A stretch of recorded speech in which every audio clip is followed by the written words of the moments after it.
পিডিস math ক্লাসে সকলকে স্বাগত। আজ আমি পশ্চর টেস্ট পেপারে 377 নম্বর পেজের সুখদেবপুর কাজীপাড়া মিলনী বিদ্যাপীঠ এইচএস এই কোশ্চেন সেটটা সলিউশন করব। একের দাগের একের কোশ্চেনটা আছে, শতকরা বার্ষিক সরল সুদের হার কত হলে কোনো টাকা 10 বছরের সুদ আসলের 2/5 অংশ হবে। তাহলে এখানে আমি ধরি আসল হচ্ছে পি টাকা, আসল সমান ধরলাম পি টাকা, এখানে সুদের হার ধরলাম R%, আর সময়টা বলা আছে সময় টি সমান 10 বছর। তাহলে প্রথম আমি কি করব, যে পি টাকার R% হারে সরল সুদে 10 বছরের সুদ কত হয় বের করে নেব। তাহলে অতএব 10 বছরের সুদ হবে আই সমান আমরা জানি কি PRT/100। পি এর মানটা পি থাকলো, আর এর মানটা আর থাকলো, টাইমটা হচ্ছে 10 বছর। তাহলে 10/100, একটা 0 কেটে গেল, তাহলে PR/10 এত টাকা, PR/10 এত টাকা। তাহলে সুদের পরিমাণটা হলো এইটা। তাহলে অতএব সুদ আসল কত হবে, অতএব সুদ আসল সমান হবে, সুদ হচ্ছে PR/10 টাকা আর আসল ছিল পি টাকা, এই টাকা হলো সুদ আসল। এবার শর্তানুসারে বলেছে যে সুদটা হবে সুদ আসলের 2/5 অংশ। তাহলে এখানে শর্তে লিখবো যে সুদরায় আইটা PR/10 ইকুয়াল টু হয়ে যাবে PR/10 প্লাস পি, তার 2/5 অংশ, এটাই বলা ছিল। এবার উভয় পক্ষে কাটাকাটি করব, 5, 2, 10 কেটে দিতে পারি। তাহলে এই দিকে থাকলো কত PR/2, আর এই দিকে থাকবে, এখান থেকে পিটা কমন নেবো, তাহলে R/10 পড়ে থাকবে, এখানে পি এর জায়গায় 1 পড়ে থাকবে, আর এদিকে পি কমন নিয়েছি ইন্টু 2। এবার উভয় পক্ষে পি কেটে দিলাম, তাহলে কত পড়ে থাকলো R/2 ইকুয়াল টু হবে, এটা লসও করে দিই, 10 লসও হবে R+10 ইন্টু 2, 2 5 10 আবার কেটে দিলাম। এবার কোনাকুনি গুণ করবো, 5 ইন্টু আর 5R, আর 2-এর সাথে গুণ হয়ে 2R প্লাস 2 10 20। এবার 2Rটা এদিকে আনলে হবে কত 5R minus 2R equal to 20। তাহলে হবে কত 3R ইকুয়াল টু হয়ে যাবে 20। তাহলে R ইকুয়াল টু হবে 20/3। এটাকে ভাগ করব, 3 6 18, তাহলে 6/2/3, তাহলে আর এর মান হবে কত 6/2/3 এত %। অর্থাৎ সরল সুদের হার হবে 6/2/3%। তাহলে অ্যান্সার হবে অপশান এ এরটা। এরপরে 2 এর দিকে কোশ্চেন আছে, ax² + bx + 35 ইকুয়াল টু 0 সমীকরণের বীজদ্বয় -5 ও -7 হলে a ও b এর মান কত। এখানে দ্বিঘাত সমীকরণটা আছে ax² + bx + 35 ইকুয়াল টু 0। এই সমীকরণের দুটো বীজ বলা আছে, একটা আছে -5, একটা আছে -7। তাহলে যেহেতু বীজ, তাহলে এক্সের জায়গায় -5 আর এক্সের জায়গায় -7 বসালে সমীকরণটাকে সিদ্ধ করবে। তাহলে x ইকুয়াল টু -5 আর x ইকুয়াল টু -7 বসিয়ে পাই।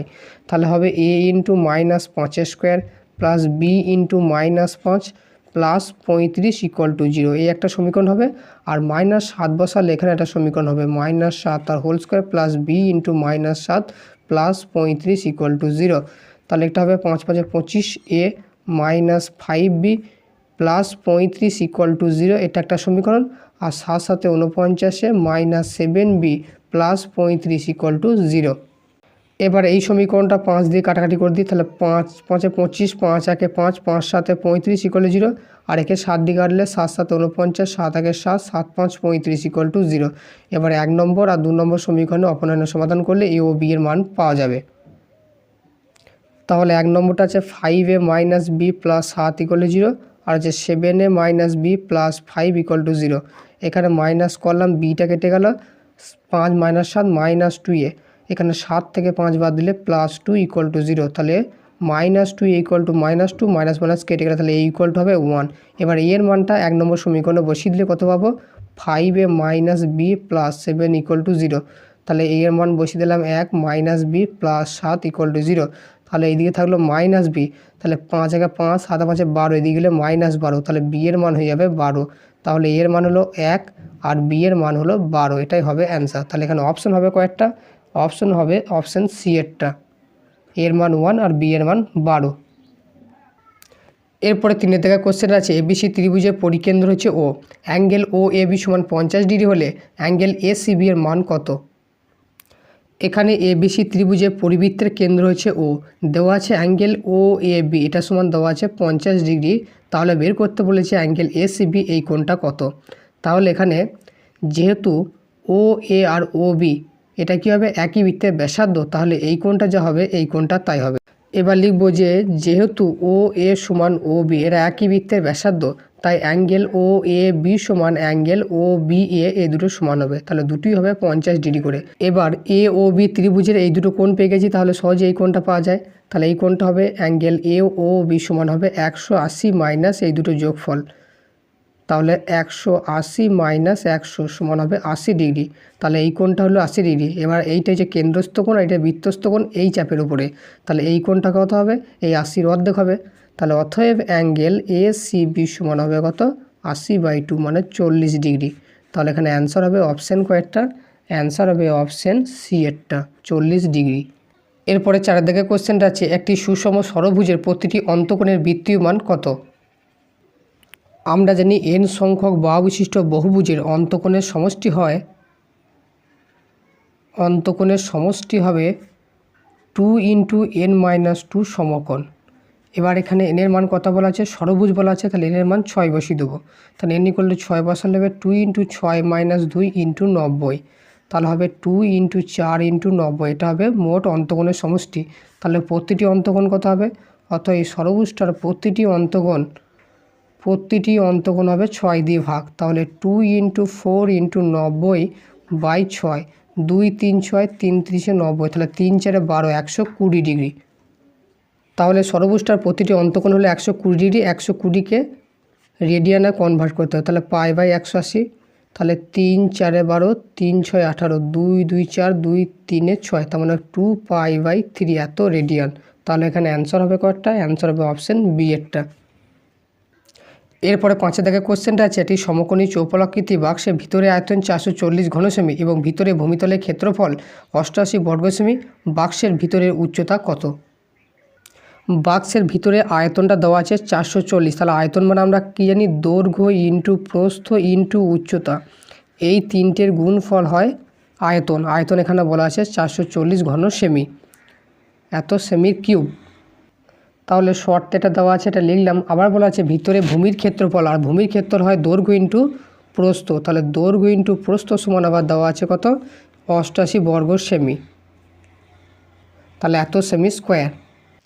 তাহলে প্রথম শর্তে আমরা পেয়েছি দৈর্ঘ্য ইন্টু প্রস্থ ইন্টু উচ্চতা সমান 440 ঘনসেমি। তাহলে এই সমীকরণে যদি দৈর্ঘ্য ইন্টু প্রস্থের মানটা বসিয়ে দিই 88, তাহলে উচ্চতা সমান হয়ে যাবে এইটা ডান দিকে এলে ভাগ। তাহলে অতএব একবার লিখি দৈর্ঘ্য ইন্টু প্রস্থ ইন্টু উচ্চতা, এইটা সমান আমরা পেয়েছি 440 এত ঘনসেমি। তাহলে এখানে কী করবো, দৈর্ঘ্য ইন্টু প্রস্থর মানটা এখান থেকে বসিয়ে দেবো, তাহলে 88 ইন্টু উচ্চতা ইকুয়াল টু হয়ে যাবে 440। তাহলে অতএব উচ্চতা কত হবে, অতএব উচ্চতা সমান হয়ে যাবে 440/88, 11 4 44, 11 8 88, 8 5 40, তাহলে উচ্চতা কত হলো, তাহলে উচ্চতা হয়ে যাবে 5 সেমি। তাহলে এটাই হবে অ্যান্সার। তাহলে এখানে অপশান কয়েকটা হবে, অপশান হবে বি এরটা। এরপরে 6 দাগের কোশ্চেন আছে, 6 7 x 8 y 14 সংখ্যাগুলি গড় 9 হলে এদের মধ্যে কোন সম্পর্কটা সঠিক হবে। এটা খুব ইজি কোশ্চেন, এদের সবারই গড় বলেছে 9, তাহলে সব কটা যোগফল বাই টোটাল সংখ্যা কতটা আছে সেইটা ভাগ করলে ইকুয়াল টু 9 হবে। তাহলে 6 + 7 + x + 8 + y + 14 বাই এখানে কটা সংখ্যা আছে, 1 2 3 4 5 6টা, বাই 6, এটা সমানই হয়ে যাবে 9। তাহলে এখানে কি আছে, x + yটা আলাদা করে থাকবে। এবার এগুলো যোগ করব, 6 আর 7 13, 13 আর এখানে 8, 13 আর 8 কত হবে, 8 আর 3 হয় 11, তার মানে 21, 21 আর এদের 14, তাহলে এটা হবে 35 ইকুয়াল টু হবে 6 9 54। তাহলে x + y ইকুয়াল টু হয়ে যাবে কত, 54 - 35, তাহলে 5 আর 9 14, হাত থাকলো 1, তাহলে হয়ে যাবে x + y ইকুয়াল টু হয়ে যাবে 19। তাহলে এটাই হলো x আর y এর মধ্যে সম্পর্ক। তাহলে এখানে অ্যান্সার কোনটার সাথে মিলছে, তাহলে x + y ইকুয়াল টু 19, এটা মিলছে অপশান বি এর সাথে, তাহলে অ্যান্সার হবে অপশান বি। এরপরে 2 এর শূন্যস্থানে 1 এর কোশ্চেনটা আছে, 7x² - 12x + 18 = 0 সমীকরণের বীজদ্বয়ের সমষ্টি আর গুণফলের অনুপাতটা কত। এখানে দ্বিঘাত সমীকরণটা আছে 7x² - 12x + 18 = 0, তাহলে বীজদ্বয়ের যোগফলটা কত হবে, তাহলে বীজদ্বয়ের যোগফল হয় -b/a, তাহলে মাইনাস বি এর মানে হচ্ছে -12/7, তার মানে হয়ে যাবে -12 প্লাস 12/7, আর 20 গুণফল হবে কত c/a, তাহলে গুণফল c এর মানে হচ্ছে 18/7, তাহলে হলো 18/7। এবার দুজনের অনুপাতটা বার করতে বলেছে, অর্থাৎ নির্ণীয় অনুপাত হবে কত 12/7 = 18/7, 7 কেটে গেল 12:18, তাহলে 6 2 12 6 3 18, তেমন হবে 2:3, তাহলে শূন্যস্থানে বসবে 2:3, এটাই হবে অ্যান্সার। এরপরে 2-এর কোশ্চেন আছে, সময়ের সঙ্গে কোনো কিছু নির্দিষ্ট হারে বৃদ্ধি হলে সেটি ড্যাশ বৃদ্ধি, সেটাকে বলা হয় সমাহার বৃদ্ধি। তাহলে এখানে শূন্যস্থানে বসবে সমাহার, আর বাইরে বৃদ্ধি আছে, সমাহার বৃদ্ধি বলে। এরপরে 3-এর কোশ্চেনটা আছে, দুটি বৃত্ত পরস্পরকে এ বিন্দুতে বহিঃস্পর্শ করে, এ বিন্দুতে অঙ্কিত বৃত্ত দুটির সাধারণ স্পর্শক হলো ড্যাশ স্পর্শক, সরল না তির্যক। তাহলে দুটো বৃত্ত পরস্পরকে এ বিন্দুতে স্পর্শ করেছে, আমি ধরলাম এই একটা বৃত্ত আর এই একটা বৃত্ত পরস্পরকে এ বিন্দু এখানে স্পর্শ করেছে, তাহলে এই বিন্দুতে অঙ্কিত যে স্পর্শকটা সেই স্পর্শকটা কী হবে, সেই স্পর্শকটা হবে তির্যক সাধারণ স্পর্শক, তাহলে এখানে শূন্যস্থানে বসবে তির্যক, আর বাইরে সাধারণ স্পর্শক আছে, সাধারণ স্পর্শক, তাহলে উত্তর হবে তির্যক সাধারণ স্পর্শক। এরপরে 4-এর কোশ্চেনটা আছে, এ এবং বি পরস্পর পূরক কোণ হলে সাইন এ = কত। এখানে এ আর বি পরস্পর পূরক, তাহলে দুটো যোগফল হবে 90 ডিগ্রি, তাহলে এ সমান হবে 90 মাইনাস বি, তাহলে এখানে বলেছে সাইন এ = কত, এর মান বসিয়ে দিই, তাহলে এ সমান হচ্ছে 90 মাইনাস বি, আর সাইন 90 মাইনাস বি সমান হয় কস বি, তাহলে শূন্যস্থানে বসবে কস বি। এরপরে 5-এর কোশ্চেনটা আছে, একটি লম্ববৃত্তাকার চোঙের আয়তন আর বক্রতলের ক্ষেত্রফলের সাংখ্যক মানটা সমান হলে চোঙের ব্যাসের দৈর্ঘ্য কত একক। আমি ধরলাম চোঙের ভূমির ব্যাসার্ধ ধরলাম আর, ব্যাসার্ধ সমান ধরলাম আর চোঙটার উচ্চতা ধরলাম এইচ। এবার শর্তে কী বলা আছে, চোঙটার আয়তন আর বক্রতলের ক্ষেত্রফলের সংখ্যক মানটা সমান, তা শর্তানুসারে চোঙের আয়তন হবে πr²h আর বক্রতলের ক্ষেত্রফল 2πr/h, তাহলে এখানে পাই কেটে গেল আর এখানে এইচ কেটে গেল, তাহলে এখানে পুরো তাহলে কত r² = 2r। আবার উভয় পক্ষে একটা আর কাটবে, তা r = হয়ে গেল 2, তাহলে ভূমির ব্যাসার্ধের দৈর্ঘ্য হবে 2, তাহলে ব্যাসের দৈর্ঘ্য হবে 2 2 4, অর্থাৎ ব্যাসের দৈর্ঘ্য, ভূমির ব্যাসের দৈর্ঘ্য সমান হবে 2 2 4 এত একক, তাহলে শূন্যস্থানে বসবে 4। এরপরে 6-এর কোশ্চেনটা আছে, 1 2 3 4 5 তথ্যটির মধ্যমা কত। এখানে সংখ্যাগুলো কি আছে 1 2 3 4 5, তাহলে 5টা সংখ্যা আছে, তাহলে এদের মধ্যমা কয়টা হবে, মধ্যমা একদম মাঝেরটা, তাহলে এদের মধ্যমা হবে 3, তাহলে এদের মধ্যমা হলো সমান 3 হবে, তাহলে শূন্যস্থানে বসবে 3। এরপরে 3-এর দাগে সত্যমিথ্যার 1-এর কোশ্চেনটা আছে, অংশীদারি ব্যবসায় কমপক্ষে লোকের দরকার হয় 2 জন, এটা হবে মিথ্যা, তাহলে 1-এর অ্যান্সার হবে মিথ্যা।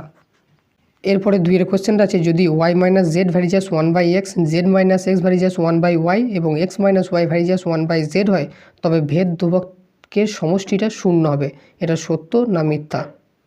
তাহলে এটা কোষে দেখতে হবে, এখানে দেওয়া আছে y - z ভ্যারিজাস 1/x, তাহলে y - z = আমরা লিখতে পারি এটা কনস্ট্যান্ট k × 1/x, তাহলে এখানে এক্সটা দিয়ে গুণ করলে হবে y - xz = k1, তাহলে একটা কনস্ট্যান্ট বেরিয়ে গেল। আবার দেওয়া আছে z - x ভ্যারিজাস 1/y, এখানে ভ্যারিজাস তুলব, তাহলে z - x = k2 × 1/y, তাহলে এখানে yটা গুণ করলে হবে zy - xy = k2। আবার দেওয়া আছে x - y ভ্যারিজাস 1/z, এখানে zটা গুণ করে দিলে হবে x × z - yz = আগে এখানে ভ্যারিজাসটা তুলে কনস্ট্যান্টটা আনি, তারপরে গুণটা করব, তাহলে xz - yz = হবে k3।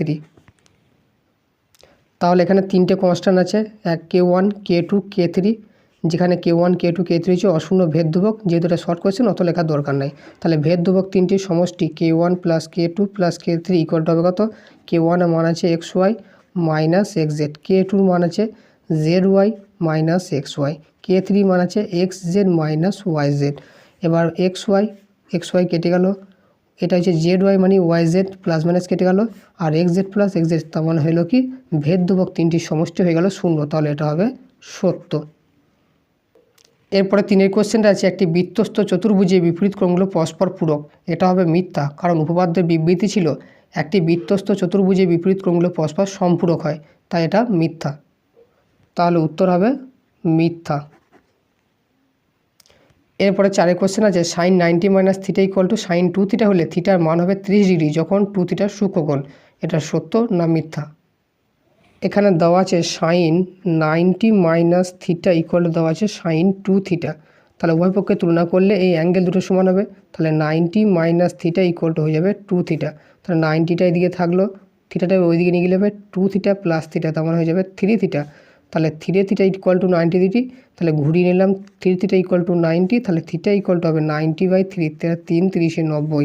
তাহলে থিটা ইকুয়াল টু হবে 30 ডিগ্রি। এখানে 30ই দেওয়া আছে, তাহলে এটা হবে সত্য। এরপরে 5 কোশ্চেনটা আছে, একটি লম্ববৃত্তাকার শঙ্কুর ভূমিতলে ব্যাসার্ধের দৈর্ঘ্য অর্ধেক এবং উচ্চতা দ্বিগুণ করা হলে শঙ্কুটির আয়তন একই থাকে। সত্য না মিথ্যা? আমি ধরলাম প্রথমে শঙ্কুটার ভূমির ব্যাসার্ধ ছিল আর উচ্চতা ছিল h। তাহলে তখন আয়তন কত ছিল? তখন শঙ্কুর আয়তন হবে 1/3 পাই r² h, এত ঘন একক। এই বাহু মাপগুলো ছিল সব একক। এবার এখন কি করা হয়েছে, এখন ব্যাসার্ধটা অর্ধেক করা হয়েছে, ব্যাসার্ধ হয়ে গেছে r/2 একক আর উচ্চতা হয়ে গেছে দ্বিগুণ। তাহলে উচ্চতা হয়েছে 2h। তাহলে এখন আয়তন কত হবে? তাহলে এখন আয়তন বসিয়ে দিই। তাহলে এখন আয়তন হবে 1/3 পাই r², আর মানে এখানে r/2 তার হোল স্কোয়ার, ইন্টু h হয়েছে 2h। তাহলে 1/3 ইন্টু পাই ইন্টু এখানে হয়ে যাবে r²/4 ইন্টু 2h, 2 2 4 কাটলো। তাহলে কত হলো? 1/3 পাই r²h, এর নিচের 2 মানে অর্ধেক হয়ে গেল, এত ঘন একক। তার মানে আয়তনটা অর্ধেক হলো, এখানে বলেছে একই থাকবে, তাই এটা হবে মিথ্যা। এরপরে 6 কোশ্চেন আছে, 2 3 9 10 9 3 9 তথ্যের সংখ্যাগুলো মান আছে 10। এখানে তথ্যগুলোকে ঊর্ধ্বক্রমে সাজিয়ে লিখি। প্রথম আছে 2, 3 আছে 2 বার, 9 আছে 3 বার আর 10 আছে 1 বার। তাহলে 9টা সব থেকে বেশি বার রিপিট আছে, তাহলে 9টাই হবে সংখ্যাগুরু মান। তাহলে এখানে সংখ্যাগুরু মান সমান 9 হওয়া উচিত, কিন্তু দেওয়া আছে 10, তাই এটা হবে মিথ্যা। আজকের ক্লাসে এই পর্যন্ত। পরবর্তী ক্লাসে 4 দাগের 12টা কোশ্চেন সলিউশন করব। ভিডিওটি ভালো লাগলে চ্যানেলটিকে সাবস্ক্রাইব করে দেবে, সাথে নোটিফিকেশনটা অন করে রাখবে যাতে সবার আগে ভিডিও পৌঁছে যায়। Thanks for watching.